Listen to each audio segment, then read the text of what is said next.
Hello and welcome to the Faces of Africa Pocket Edition, where we dissect and discuss the topics covered in our weekly documentary show, which takes you through the continent's history, cultures, and major issues through exploring great personalities. This week on Faces of Africa podcast, we are talking about Day Zero in Cape Town, an interesting term there that was coined during a time where there's water shortage in that particular area.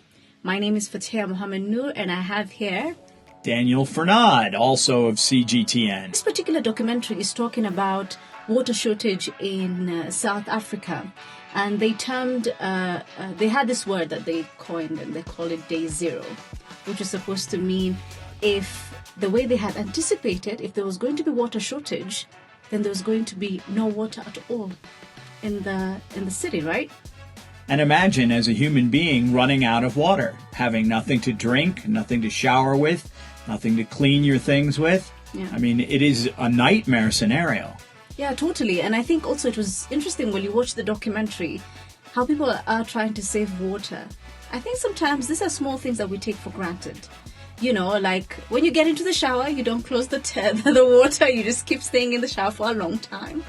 But, looking at what South Africa did at that time, because if Day Zero actually did happen, then South Africa was going to be the first country, Cape Town being the first city, to have this kind of situation happen around the world. Now, do you think then at that time South Africa really handled it well? Well, I think you need to look at this as a lesson for many different areas in how you react to a crisis, which Cape Town did effectively, and how you prevent a crisis from happening. And I think you'll find in this documentary that there is a lot of talk about a perfect cocktail of government inaction, lack of preparation, and just bad luck with nature that went into this. But what we find out from the documentary is how the South Africans worked hard to come together to ration water, to use less, to be able to get by, and to be able to keep things clean and sanitary and safe and healthy. But again, what I think, I hope that listeners or viewers of the actual program will come away with is there's a lot of preparation that can be taken that can prevent this kind of thing from becoming a crisis. Right, I totally agree with you. I mean, when you look at the documentary, even read about the Day Zero itself, you see it was supposed to happen in 2018, and they had actually said in 100 days there's going to be no water. But the fact that they worked together, the government and the people, they worked together, and they ensured that there's a way that they can ration water for everybody to be able to get it. But then at the same time, this points back to climate change and how Africa is, I think, the second continent actually to be dry as compared to Australia in terms of how it's been affected by climate change. What do you think then the continent should learn from what South Africa did? Well, I think that individual locations need to look at how they can prepare for situations like this, how they can store water, how they can create avenues for irrigation to keep their crops from starving in a situation like this, how they can take, when they get excess water, which we've seen in Somalia, in Kenya, in Zambia recently, how they can take that excess water and store it for the future.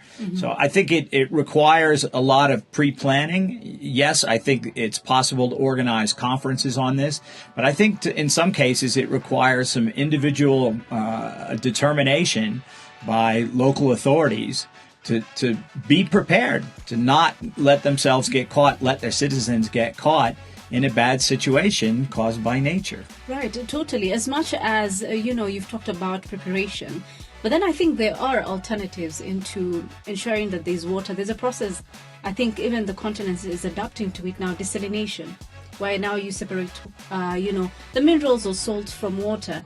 That's a good alternative, I think, that people could take. Don't you think so? Well, we see that a lot in the Middle East, and I understand that Israel offered to put desalination plants in Cape Town ahead of time, and the Cape Town authorities declined and decided they wanted to go in a different direction.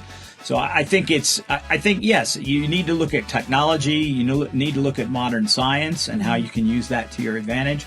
But again, I think, a lot of this could be solved by the storage of water, by creating by planning communities so that they're not getting overrun by water, or they're not getting drowned, but they're also not getting starved. Yeah. And a lot of that really goes down to looking at local situations hard and figuring out how you're going to deal with it.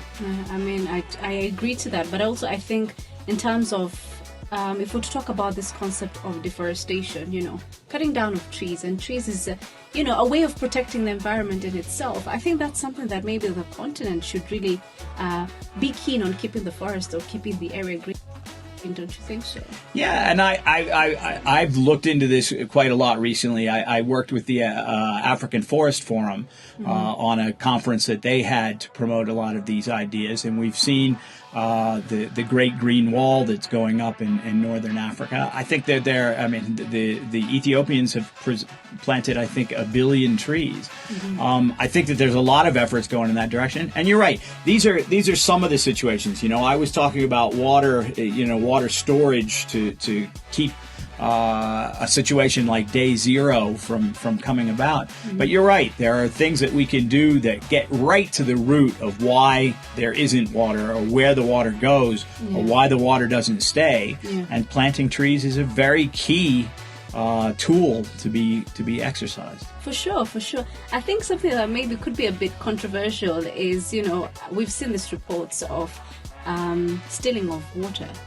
And I think even in the documentary, there's a touch of it where, the people just illegally connect to the municipal's water system, right?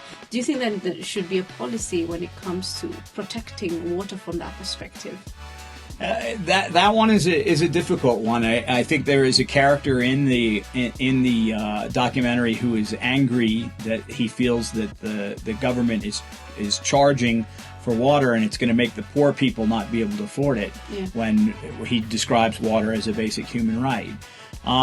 It's a difficult one to decide who gets access and how they get access. Again, you really have to take into consideration the local circumstances. In some cases, if you try to mess around a little bit with who gets it and who doesn't, you're going to be accused of discriminating against certain ethnic groups or certain socioeconomic groups. So it does become a really tricky one to get to when you talk about denying access or allowing access. Yeah, I think just to wrap up the podcast for the audience, of course, people who are not going through, are not experiencing water shortage, well, my advice would be, when you're brushing your teeth, close the tap. When you're taking a shower, kind of minimize the water. What do you think? Oh, I agree 100%. There are people, especially, the wealthier people that don't think about the resources that they have and just use them wantonly. And then there are people that, and even some of the wealthier people are conservationists. They're looking at how they save water. But yeah, I think there can be a certain amount of personal responsibility there. Just making sure your taps can close. I've been in houses, some people I know very well, the taps can't close. They keep running. Exactly. So there's a lot of personal responsibility that can be exercised that can benefit all of us here in Africa. Yeah. Thank you so much for your time, Daniel. And I look forward to watching the documentary again this Sunday. Thank you so much for listening. My name is Fathiya Nur. Remember, you can watch this documentary on our CGTN platforms. On Sunday, it runs live at 12:30 East Africa time, 17:30 Beijing time, and 9:30 GMT. On Monday, it will be uploaded